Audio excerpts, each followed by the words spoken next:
Okay. Here we go. June 2nd, 2020, Tuesday.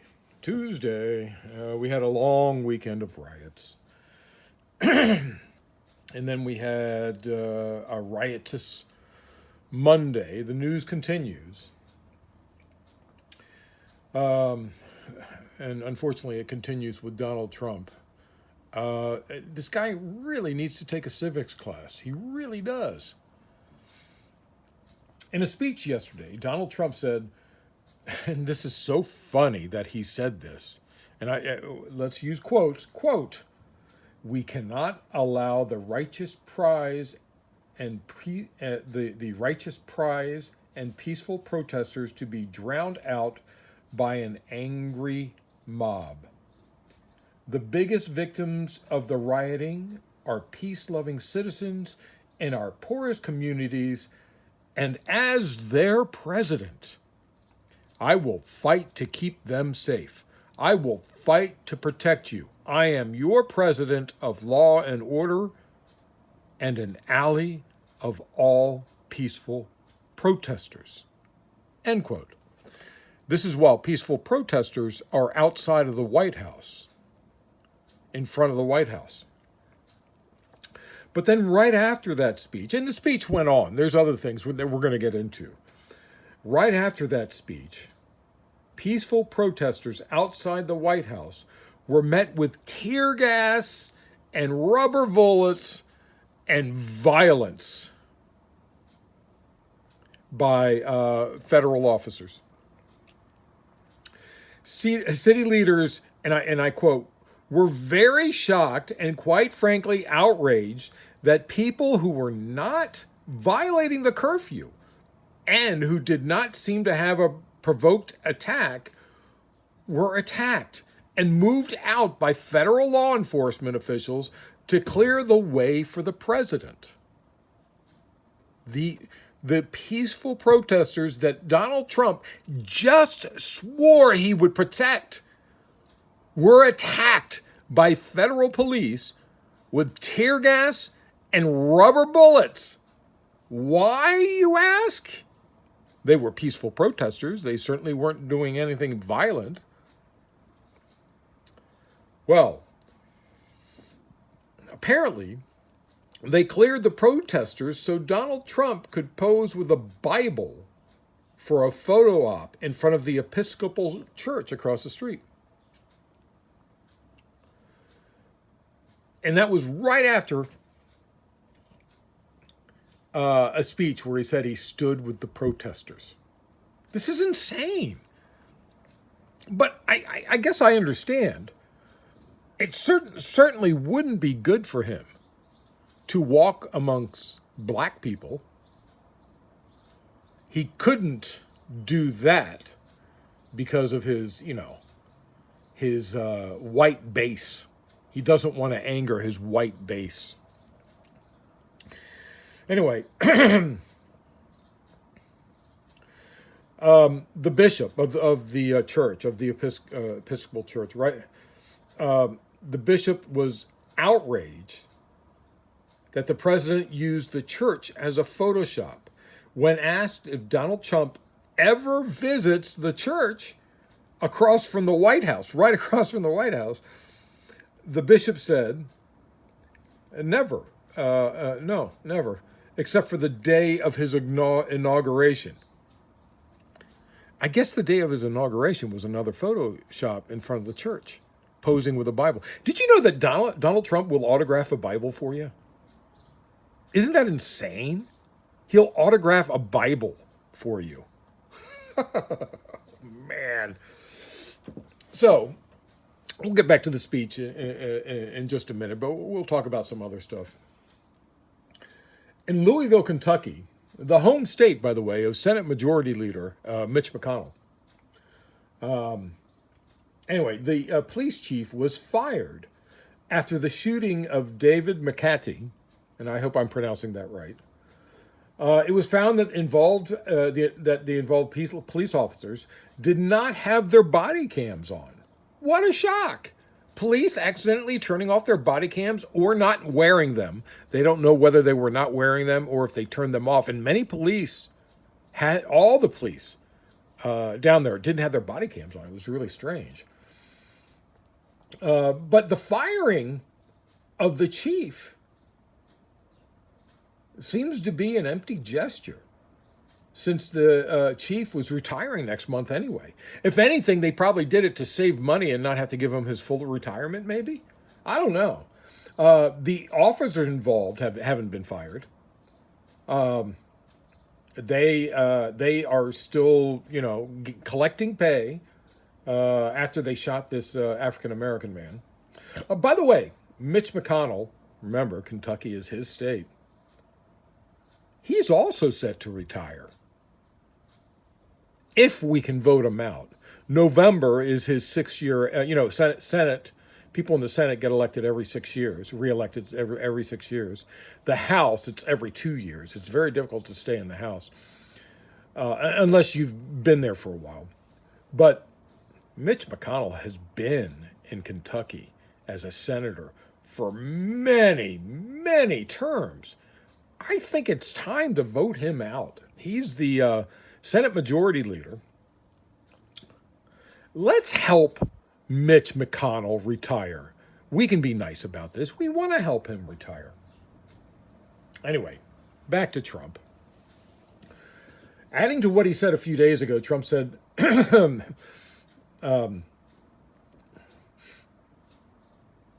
if you remember, Trump said liberal governors and mayors must get much tougher or the federal government will step in and do what has to be done. And that includes using the unlimited power of the military and many arrests, which he can't do. And I explained this, posse comitatus. The Insurrection Act is very specific also. And there's only certain ways you can use the Insurrection Act, Okay. Federal land, he can do it. Like in D.C., D.C. is federal land. It's not a state. Sadly, I was born in D.C. It's really funny when people ask me, because I'm half Hispanic, they ask me where I was born. I said, I wasn't born in the United States. Go home, you're not a citizen. They don't know I was born in D.C. Yeah, it's very funny. Anyway. Where was I? Make many arrests. Anyway, he said that as he was hiding in his bunker, by the way. Then he continued with this speech yesterday, the speech that I was already talking about. And he said, a number of state and local governors have failed to take necessary action to safeguard their residents. I am taking immediate presidential action to stop the violence and restore security and safety in America. I am mobilizing all federal resources, civilian and military, to stop the rioting.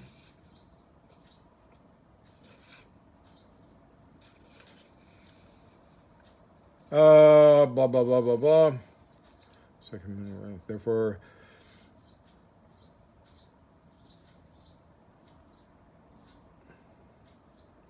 Today, I have strongly recommended every governor to deploy the National Guard in sufficient numbers that we dominate the streets. Mayors and governors both established an overwhelming law enforcement presence until the violence has been quelled.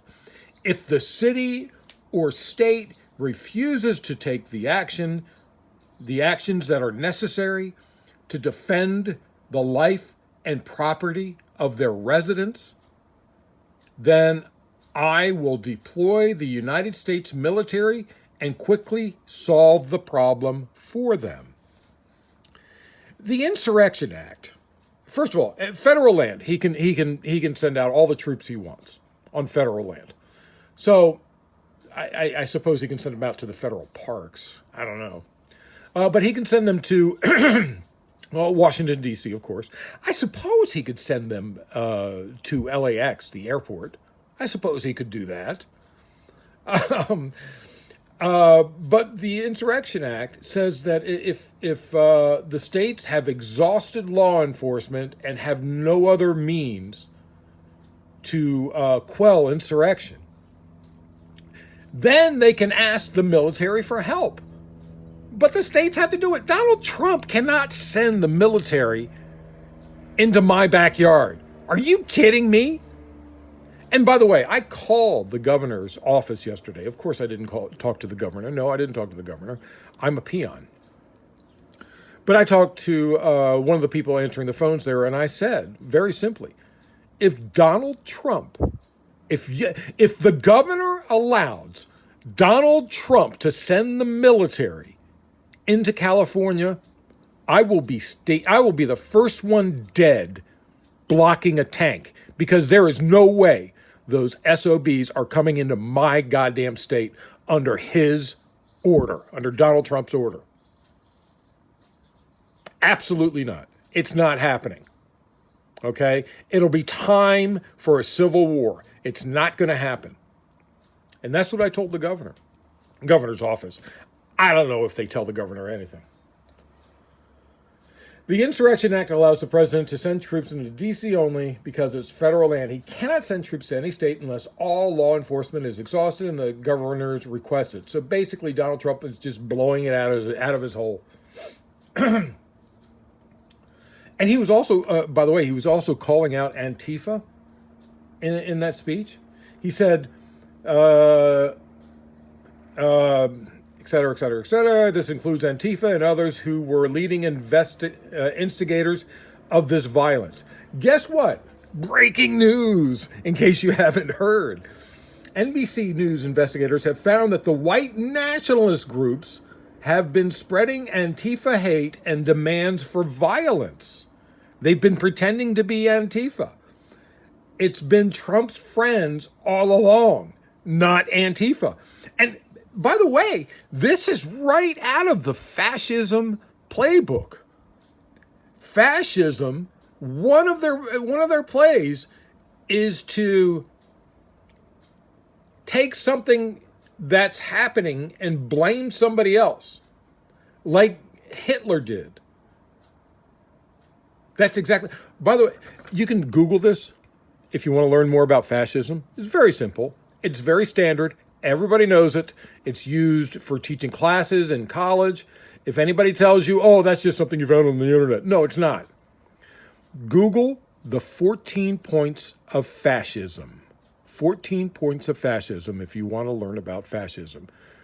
And then you'll have more fear each time you see an American flag. Gotta wear a flag pin. Remember that? Gotta wear a flag pin. Why aren't you wearing a flag pin? That's a fascist statement. Anyway, he finished his speech by saying, "And now I am going to pay my respects to a very, very special place." Of course, we know where he was on his way. At that moment, when he ended that speech, those peaceful protesters were being tear gassed and hit with rubber bullets and violence and dispersed, so he could go out to that church across the street and hold a Bible and get a photo op, like on his inauguration day. I guess we can move on. There have been a lot of violence. The violence was not as bad as before. And here, quite frankly, here in Los Angeles, the police were ready for the looters. I mean, they caught a lot of people. So it was pretty interesting. I'm not defending the looters. I will just say those in charge keep saying that violence never solves anything, when we know violence is the only thing that solves anything. And they know it too. What do you think war is about? That's violence. So, the only reason rich corporations say violence never solves anything is because they don't want their bottom line hurt. They don't care that there's racism in the streets. And in fact, they use it. They talk about it. They want racism in the streets. They want a protest because they know that takes the people's mind off of those corporations reaching into their back pocket and stealing everything that they got. So, but they don't want it getting out of hand because then that hurts their bottom line. But we'll move on. Civil rights leaders are not happy with Mark Zuckerberg. Now, you remember the Twitter fight between Donald Trump and Twitter. Donald Trump so far is losing. He is quite the loser, hiding in his bunker. Remember the Twitter post by Donald Trump. When the looting starts, the shooting starts. And this was from was it a Miami mayor? Was it the mayor of Miami, or was it the governor down there? I think it was the governor. The very racist governor. I could be wrong. This was back, I think, in the 60s. I don't remember. Anyway, when the looting starts, the shooting starts, was cross-posted to other social media, including Facebook. Employees were going to take it down because it was incendiary. But Mark Zuckerberg intervened. Mark Zuckerberg said, leave it up. Facebook employees did a virtual walkout. They were angry. Mark Zuckerberg should not have left that post up. Anybody else saying it? You're out of here.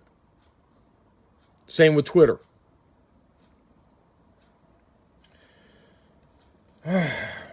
In other news, Olivia Jade says she's not a racist. Pretty sure the only reason Olivia Jade doesn't think she's a racist is because she's never been exposed to a black person or their culture. In reality, I mean, she's probably met a couple, but I'm sure she doesn't have any close friends. If you're wondering who that is, Olivia Jade, she's the daughter of Lori Loughlin. Her white privileged parents, who are barely getting any jail time for bribing to get Olivia Jade into college. Bribing, what was it, UCLA or USC? UCLA, I think, to get into college.